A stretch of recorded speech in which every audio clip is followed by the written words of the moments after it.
semuanya, selamat datang di podcast kelompok 1. Nah, di podcast kali ini kita akan membahas semua hal tentang bisnis dan lingkungan bisnis yang terus berkembang nih. Nah, saya Nabila Isnani Putri. Di sini kita akan menggali tentang aspek dari dunia bisnis. Mulai dari apa itu bisnis, tujuan bisnis, klasifikasi bisnis, lingkungan bisnis, dan yang terakhir ada etika berbisnis di dunia modern nih. Nah, seru banget kan? Makanya nih kalian jangan lupa nonton podcast kita ya. Nah, untuk membahas topik ini, kami telah mengundang seorang tamu istimewa dari mahasiswa Universitas Indah-Prasta PGRI. Beliau adalah Kak Rafika dan Kak Satya. Nah, mereka ini nanti akan membagikan wawasan nih tentang bagaimana bisnis dan lingkungan bisnis itu. Nah, selain itu, kita juga akan membahas satu kasus nyata dari pelaku bisnis yang telah berhasil dalam membangun bisnisnya dari nol nih. Dan tentu saja kami akan menjawab beberapa pertanyaan dari para pendengar nih. Nah, jika kalian ingin memiliki pertanyaan atau mendapatkan saran yang lebih spesifik mengenai bisnis ini, Anda jangan ragu-ragu nih untuk mengirimkan pertanyaan Anda di podcast kami. Tapi sebelum memulai percakapan kita yang menarik ini, kita kenalan lebih dekat dulu nih dengan Kak Rafika dan juga Kak Satya. Terima kasih Kak Nabila, senang sekali bisa berada di sini dan berbagi ilmu. Nah, sebelum kita terjun lebih dalam nih mengenai bisnis dan lingkungan bisnis, mari kita luangkan waktu sejenak untuk membahas konsep dasar yang sangat penting nih di dalam dunia bisnis, yaitu mengenai ekonomi. Jadi, dalam ekonomi, bisnis didefinisikan sebagai suatu organisasi yang menjual barang atau jasa kepada konsumen bisnis lain dengan tujuan utama untuk mendapatkan laba. Jadi, bisnisnya tuh berfungsi sebagai jembatan kebutuhan konsumen dan pemanfaatan sumber daya yang tersedia. Wah, menarik sekali ya Kak Satya. Lalu, mengapa sih belajar bisnis itu sangat penting di era sekarang? Dan bisakah Kak Fika memberikan contoh konkret mengenai hal ini? Tentu belajar bisnis itu sangat penting di era saat ini dikarenakan ada beberapa faktor nih yang membuatnya sangat relevan. Salah satu contohnya adalah bahwa saat ini lapangan pekerjaan sangat terbatas. Banyak orang yang mengalami kesulitan untuk mendapatkan pekerjaan yang stabil dan memadai. Dalam situasi seperti ini, membuka usaha sendiri menjadi salah satu alternatif yang sangat berharga nih Kak. Nah, saya tuh punya salah satu contohnya. Contoh yang bisa kita lihat itu adalah kisah Top Piradecapan yang merupakan pendiri merek keripik rumput laut. Pasti anak Gen Z nih pasti tahu lah, tahu Kenoy namanya. Awalnya Top itu adalah seorang gamer sukses, tapi ketika karir gamenya nggak stabil akan semakin menurun, dia memutuskan untuk beralih ke sektor bisnis nih Kak. Ini adalah contoh nyata bagaimana seseorang dapat beradaptasi dan mencari peluang baru ketika menghadapi ketidakpastian dalam pekerjaan. Nah, Top ini menghadapi banyak tantangan nih dalam perjalanan bisnisnya, terutama saat awal peluncuran produk tahu Kenoy ini. Pada tahun 2004, dia mengalami banyak penolakan, termasuk penolakan dari supermarket. Namun si Top ini gak pantang menyerah gitu aja. Setelah banyak percobaan yang dilewati, dia itu akhirnya berhasil memasukkan produk tahu Kenoy dia ke 7-Eleven nih, yang menjadi titik balik kesuksesan bisnisnya. Wow, itu benar-benar sangat inspiratif ya. Kisah Top ini menunjukkan bahwa dengan tekad inovasi, seseorang itu dapat mengatasi banyak tantangan dan menemukan kesuksesan di sektor bisnis, meskipun awalnya menghadapi banyak rintangan. Betul sekali, belajar bisnis memberi kita alat dan pengetahuan yang dibutuhkan untuk membuat keputusan yang tepat dan menghadapi tantangan yang mungkin muncul nih.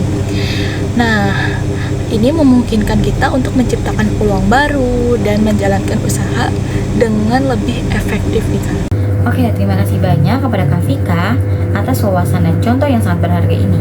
Nah, untuk mendalami dunia bisnis, penting juga kan kita untuk memahami berbagai jenis bisnis dan bagaimana mereka ini dikategorikan. Klasifikasi bisnis ini sendiri terbagi menjadi berbagai kelompok berdasarkan ciri-ciri tertentu. Nah, ini juga membantu kita untuk memahami bagaimana berbagai jenis usaha beroperasi dan beradaptasi dengan kebutuhan pasar.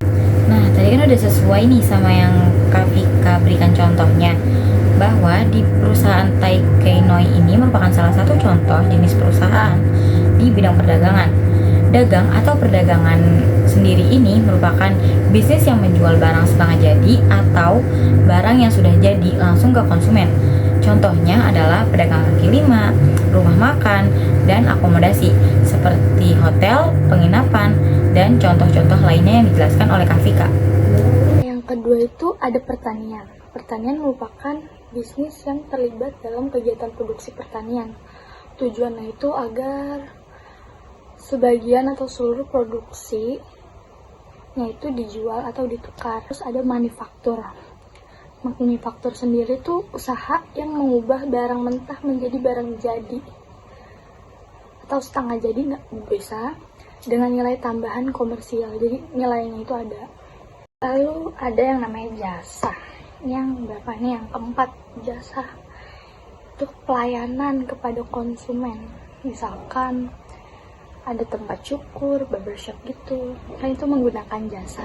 Salon kecantikan menggunakan jasa. Kita les kayak bimbingan, itu dia menggunakan jasa. Terus bengkel atau bengkel motor, bengkel mobil, itu kan kita menggunakan jasa. Terus yang kelima itu ada konstruksi. Konstruksi sendiri itu usaha yang fokusnya itu pada pembuatan pembangunan. Jadi tuh dia usaha yang mempekerjakan banyak tenaga, banyak barang, dan banyak jasa. Contohnya itu pembangunan rumah sakit. Selanjutnya itu ada finansial, asuransi, dan real estate. Real estate. Jadi itu finansial tersendiri itu bergerak di bidang keuangan. Jadi dia membantu konsumen dalam masalah keuangan. Gitu. Itu ada asuransi. Dia tuh membantu mengatasi resiko yang mungkin dihadapi oleh bisnis atau individu. Misalkan kecelakaan dalam kerja, kan nggak mungkin sebagai bisniswan atau yang mempunyai bisnis dia diem aja. Pasti itu ada asuransi kecelakaan kerja buat ngebantu orang yang kena ini. Terus kalau real estate itu dia menghasilkan keuntungan dari penjualan, penyewaan, pengembangan properti. Contohnya itu penjualan rumah atau apartemen. Ya, contohnya itu penjualan rumah atau apartemen. Terus dilanjuti oleh Vika selanjutnya. Lelah ya Kaca ya. Baik, selanjutnya akan saya lanjutkan. Yang selanjutnya itu ada transportasi dan komunikasi. Nah, transportasi dan komunikasi itu dibagi menjadi 4. Yang pertama ada transportasi. Transportasi sendiri itu merupakan usaha mengangkut penumpang dan barang dari suatu tempat ke tempat yang lain. Yang kedua itu ada komunikasi. Nah, komunikasi itu merupakan kegiatan yang berkaitan dengan transfer informasi. Nah, hal ini terbagi menjadi 2 kategori utama. Kemudian yang ketiga itu ada telekomunikasi. Nah, telekomunikasi itu adalah layanan komunikasi yang menggunakan media elektronik atau satelit seperti jasa operator telekomunikasi. Dan yang terakhir itu adalah pos dan giro, merupakan usaha yang menyediakan layanan pengiriman barang atau uang dalam dan luar negeri. Artinya dia menyediakan layanan pengiriman, bisa ekspor maupun impor, bisa juga kita ngirim ke luar negeri maupun ke dalam negeri sendiri. Nah, selanjutnya itu dari transportasi dan komunikasi itu ada informasi bisnis, yaitu bisnis yang berfokus pada penjualan kembali properti atau informasi yang dapat dimanfaatkan untuk keuntungan. Kemudian ada utilitas. Utilitas sendiri itu adalah bisnis yang mengoperasikan layanan publik seperti listrik, air, dan biasanya didanai oleh pemerintah. Dan terakhir itu ada usaha pemerintah. Kemudian ada usaha pemerintah, dan klasifikasi terakhir itu adalah usaha produksi bahan mentah. Memahami berbagai klasifikasi bisnis ini sangat penting untuk mengetahui bagaimana bisnis beroperasi dalam konteks yang lebih luas dan bagaimana mereka beradaptasi dengan kebutuhan pasar dan tantangan yang ada nih Kak. Nah, kalau tadi kan kita udah membahas nih klasifikasi.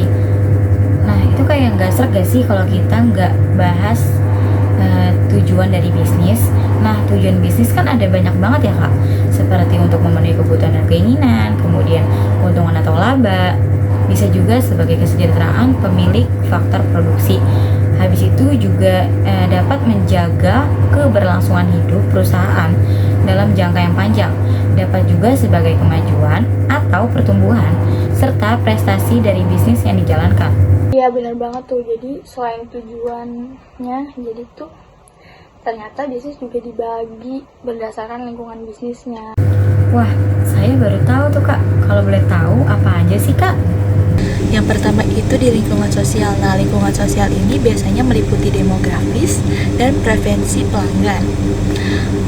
Nah, dalam lingkungan sosial ini biasanya mencerminkan tendensi sosial terhadap mana suatu bisnis terekspos. Demografi merupakan karakteristik dari populasi manusia atau segmen tertentu dari populasi, sedangkan demografis terdiri dari unsur jenis kelamin, usia, tingkat pendidikan, tingkat keterampilan, dan gender. Kedua tuh ada industri.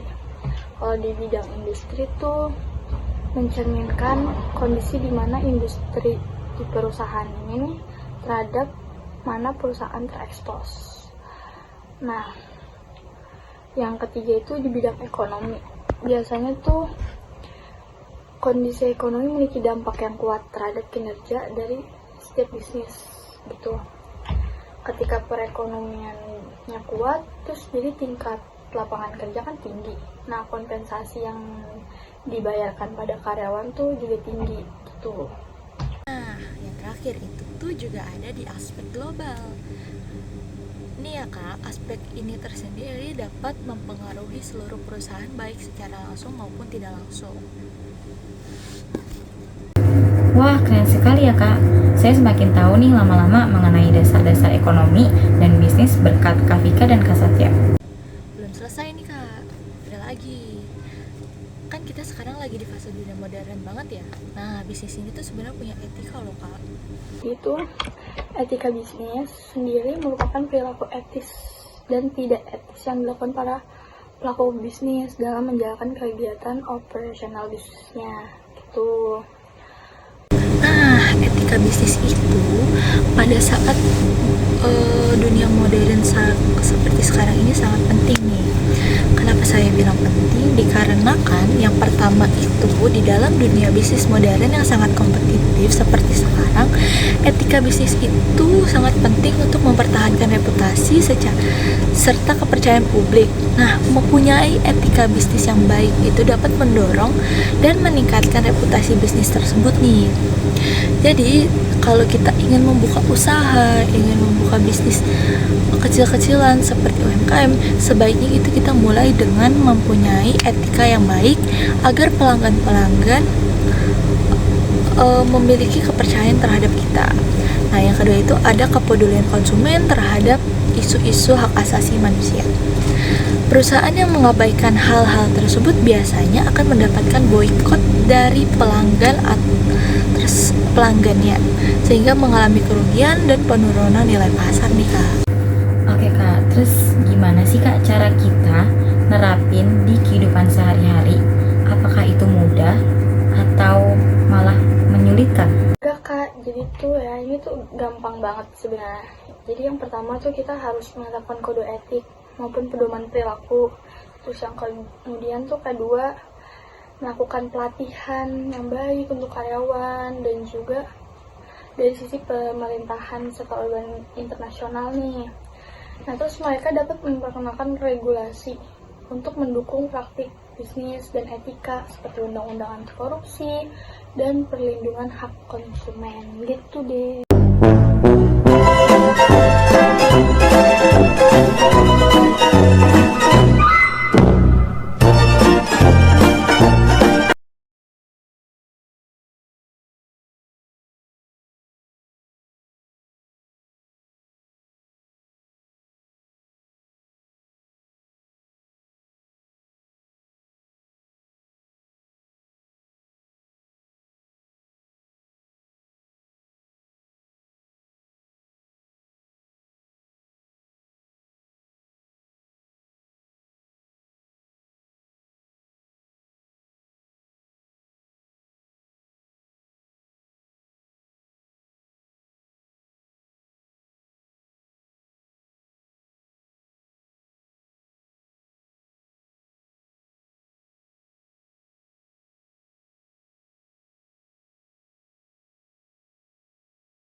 Terus gimana sih Kak cara kita nerapin di kehidupan sehari-hari?